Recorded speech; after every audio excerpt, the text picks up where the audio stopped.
ఆర్థిక ఆంక్షలతో ఇరాన్ను లొంగదీయలేమని భావించిన అమెరికా అధ్యక్షుడు ట్రంప్ మాస్టర్ ప్లాన్ వేశారు. నావికాదళ దిగ్బంధనం అనే అస్త్రాన్ని ప్రయోగించారు.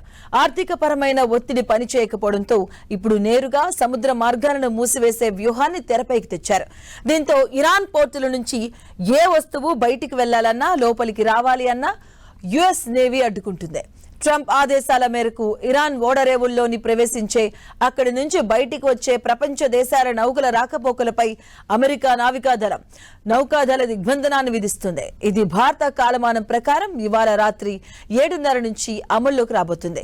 ఇరాన్ తీర ప్రాంతంతో పాటు అరేబియా గల్ఫ్ ఆఫ్ ఒమన్లోని అన్ని ఇరాన్ ఓడరేవులకు ఇది వర్తిస్తుంది. అమెరికా తీసుకున్న ఈ సాహసోపేత నిర్ణయం ప్రపంచ వాణిజ్యంపై తీవ్ర ప్రభావం చూపే అవకాశం ఉంది. ముఖ్యంగా ఇరాన్తో పాటు ఇరాన్కు మద్దతుగా నిలుస్తున్న చైనాను ఇరకాటంలో పడేసింది. హార్మోజ్ జలసంధి వంటి కీలక మార్గాల్లో యుద్ధ వాతావరణం నెలకొన్న ప్రస్తుత తరుణంలో అమెరికా తన ఆధిపత్యాన్ని నిరూపించుకోవడానికి చేస్తున్న ఈ ప్రయత్నం చైనా ఇరాన్ కూటమి ఎలా ఎదుర్కొంటుందన్నది ఆసక్తికరంగా మారింది.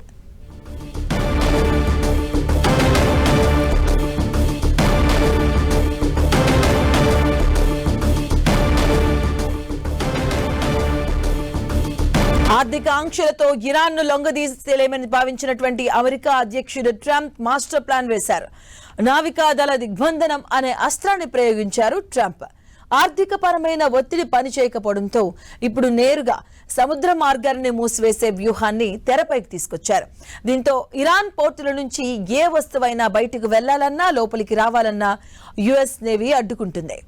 ట్రంప్ ఆదేశాల మేరకు ఇరాన్ ఓడరేవుల్లోకి ప్రవేశించే అక్కడి నుంచి బయటికి వచ్చే ప్రపంచ దేశాల నౌకల రాకపోకలపై అమెరికా నావికాదళ దిగ్బంధనాన్ని విధిస్తుంది. ఇది భారత కాలమానం ప్రకారం ఇవాళ రాత్రి 7:30 నుంచి అమల్లోకి రానుంది. ఇరాన్ తీర ప్రాంతంతో పాటు అరేబియా గల్ఫ్ ఆఫ్ ఒమన్లోని అన్ని ఇరాన్ ఓడరేవులకు ఇది వర్తిస్తుంది.